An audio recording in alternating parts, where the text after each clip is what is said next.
இந்திய news channel நண்பர்களுக்கு வணக்கம். நண்பர்களே, உலகத்தில் இந்தியாவில் மட்டும்தான் நமது இந்திய விமானப்படையினால் ஒரு விமானம் சுமார் 40 வருடங்களாக பயன்படுத்தப்பட்டு வருகின்ற நண்பர்களே, அந்த விமானத்தை இனியும் இந்திய விமானப்படையிலிருந்து நீக்குவதற்கான எண்ணமே இல்லாமல் நமது விமானப்படை அதை பாதுகாத்து வருகிறது நண்பர்களே. அந்த விமானம்தான் ஜாகுவார் என்று சொல்லக்கூடிய விமானம்.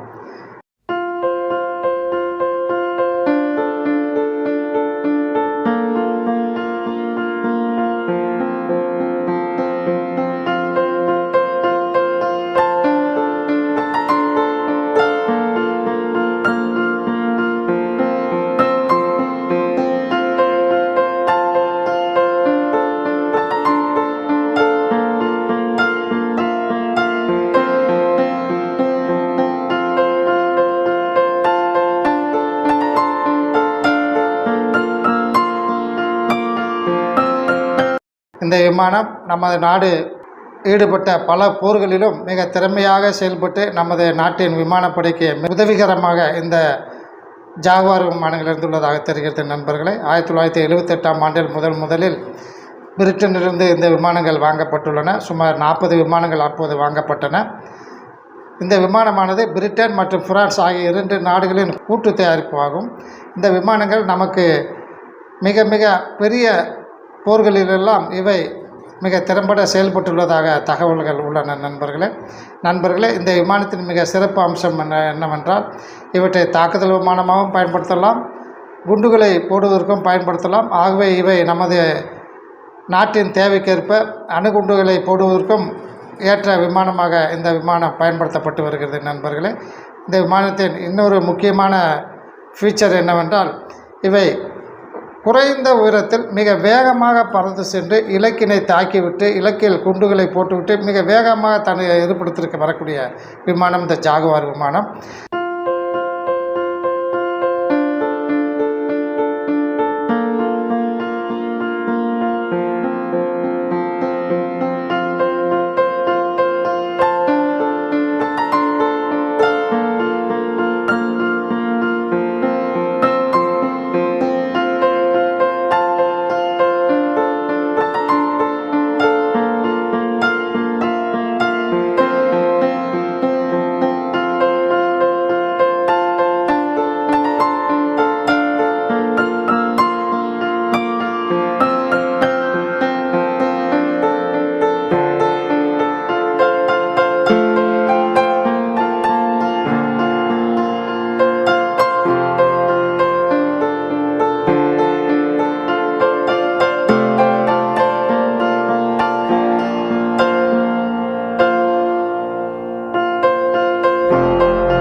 இவை மிக குறைந்த உயரத்தில் பறப்பதால் எதிர்நாட்டு ரேடார்கள் இந்த விமானத்தை அதிக அளவில் கண்டுகொள்ளாத முடியாத அளவிற்கு இவை வேகமாக பறந்து சென்று ரேடார்களுக்கு கண்களுக்கு புலப்படாமல் பறந்து சென்று அந்த இடத்தை தாக்கிவிட்டு உடனே வரக்கூடிய விமானங்கள் இந்த விமானங்கள் நண்பர்களே.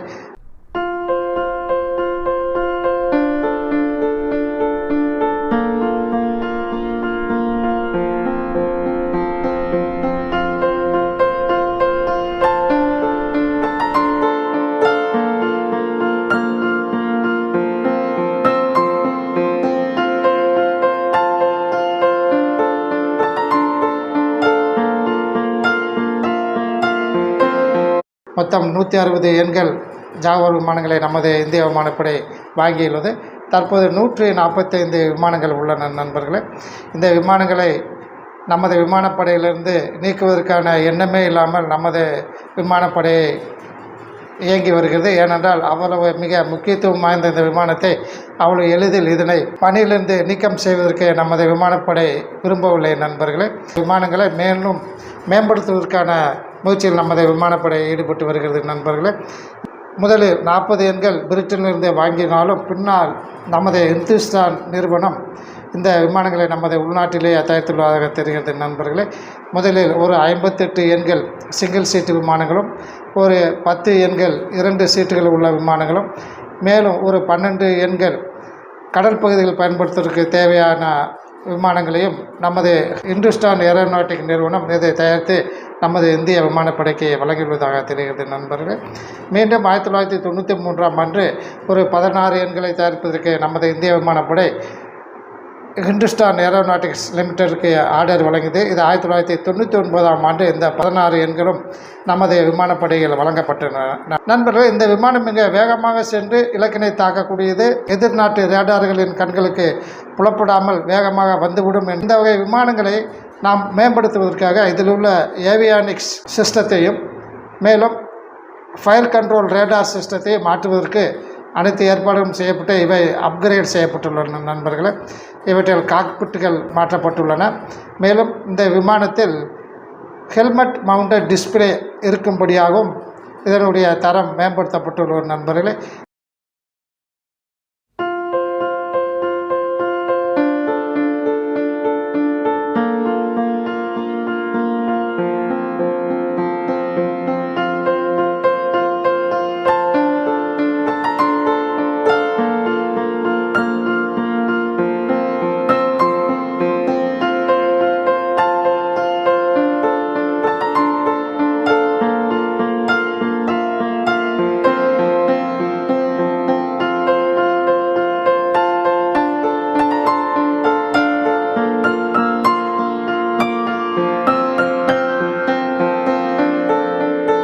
அதாவது விமானியின் முன்னால் தெரியக்கூடிய அனைத்து வகையான இலக்குகளும் தன்னை சுற்றி என்ன நடக்கின்றன என்ற விவரங்களுமே விமானி அணிந்துள்ள அந்த ஹெல்மெட்டில் டிஸ்பிளே முழுமையாக அவருக்கு காட்டப்படும்.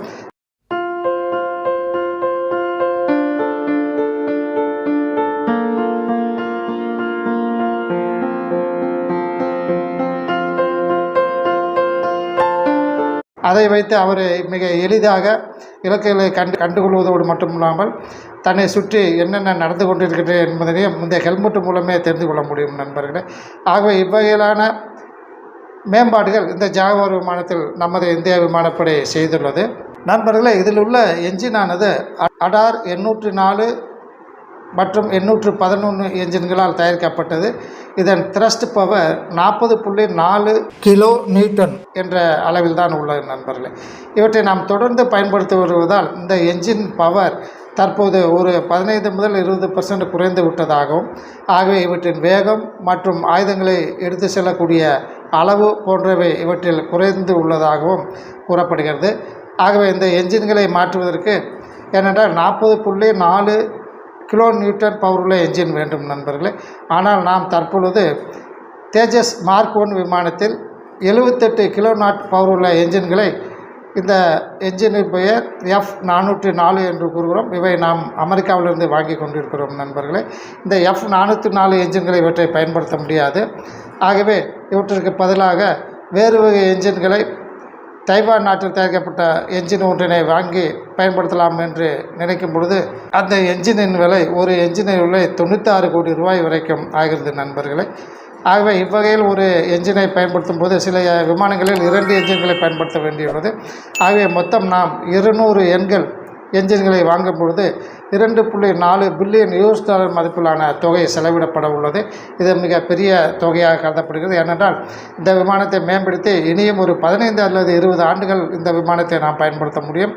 அதற்கு பின்னால் நமது தேஜஸ் மார்க் 1A அல்லது தேஜஸ் மார்க் 2 போன்ற விமானங்கள் இந்த விமானங்களை விமானப்படையின் பணியிலிருந்து நீக்கக்கூடிய வாய்ப்பு இருக்கிறது. ஆகவே அவ்வகையில் செலவழிக்காமல் இருக்கும் என்ஜின்களை சற்று ஓவர்ஹால் செய்து இந்த விமானத்தை தொடர்ந்து இன்னும் ஒரு 15-20 வருடங்களுக்கு பயன்படுத்தலாம் என்று நமது இந்திய விமானப்படை கருதி வருகிறது நண்பர்களே. ஆகவே ஜாகுவார் விமானம் நமது விமானப்படைக்கு மிக மிக முக்கியமான ஒரு விமானமாக உள்ளது. இது பழைய 40 வருடங்களுக்கு முன்னால் தயாரிக்கப்பட்ட விமானங்கள் ஆனாலும் சில பணிகளை செய்வதற்கு இந்த விமானம் மிக முக்கியமானதாக கருதப்படுகிறது நண்பர்களே. அடுத்த முக்கிய ஒரு செய்தி என்னவென்றால், தற்போது ஈரானுக்கும் இஸ்ரேலுக்கும் இடையே போர் நடக்கும் சூழ்நிலை உள்ளபோது இஸ்ரேல் ஈரான் நாட்டின் மீது ஈரான் அணுசக்தி ஆராய்ச்சிகள் நடக்கக்கூடிய இடத்தில் ஒரு முக்கியமான ஏவுகணை ஒன்றை ஏவி தாக்கியது என்று நாம் பார்த்தோம். இந்த ஏவுகணைக்கு பேர் ராம்பேஜ் என்று கூறுகிறார்கள். இது ஒரு பாலிஸ்டிக் மிசைல். இது விமானத்திலிருந்து ஏர் டு கிரவுண்ட், வானத்திலிருந்து தரையில் தாக்கக்கூடிய இந்த மிசைலானது எதிரிகள் கண்களுக்கு புலப்படாது, ரேடார்களுக்கு புலப்படாது. இவை மிக வேகமாக சென்று ஏர் டிஃபென்ஸ் சிஸ்டத்தையும் உடைத்து உள்ளே சென்று இலக்கினை தாக்கக்கூடியது. இவற்றில் ஆன்டி ஜாமிங் சிஸ்டம் உள்ளது என்று கூறுவார்கள். அதாவது இந்த மிசைல் பறந்து செல்லும்போது எதிர்நாட்டு ஏர் டிஃபென்ஸ் சிஸ்டம் இவற்றை ஜாம் செய்யக்கூடிய அளவிற்கு அவை செயல்பட்டாலும் அவற்றையும் உடைத்து அவற்றையும் எதிர் ஜாம் செய்து இது உள்ளே நுழைந்து இலக்கினை தாக்கக்கூடியது நண்பர்களே. இவற்றை ராம்பேஜ் என்று பெயரிட்டுள்ள இஸ்ரேல் நாட்டினர்.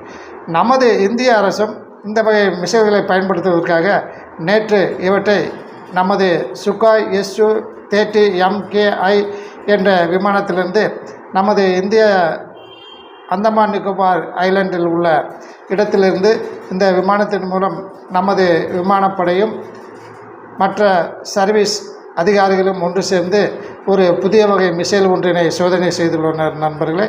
இந்த மிசைலும் air to ground missile Rampage, Israel நாட்டின் ராம்பேஜ் மிசைலை போன்றே இது எந்த வகையான ஏர் டிஃபென்ஸ் சிஸ்டம் இருந்தாலும் அவற்றையும் மீறி எந்த வகையான ஜாமிங் செய்யக்கூடிய சிஸ்டம் இருந்தாலும் அவற்றையும் உடைத்து இதை இலக்கை சென்று மிக குறிப்பாக தாக்கக்கூடிய மிசைல் நண்பர்களே. இவற்றிற்கு ராக்ஸ் அல்லது மேஸ் 2 என்று பெயரிட்டுள்ளார்கள் நண்பர்களே.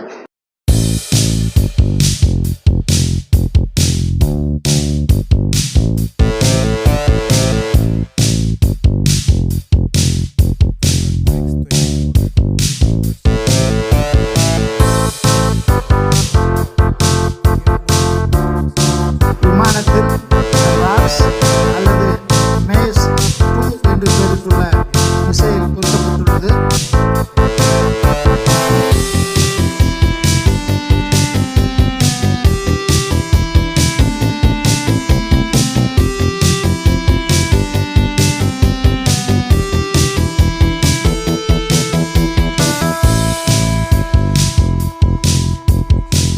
GPS வசதிகள் இல்லாத கார்கில் போன்ற பகுதிகளிலும் இதை பயன்படுத்த முடியும்.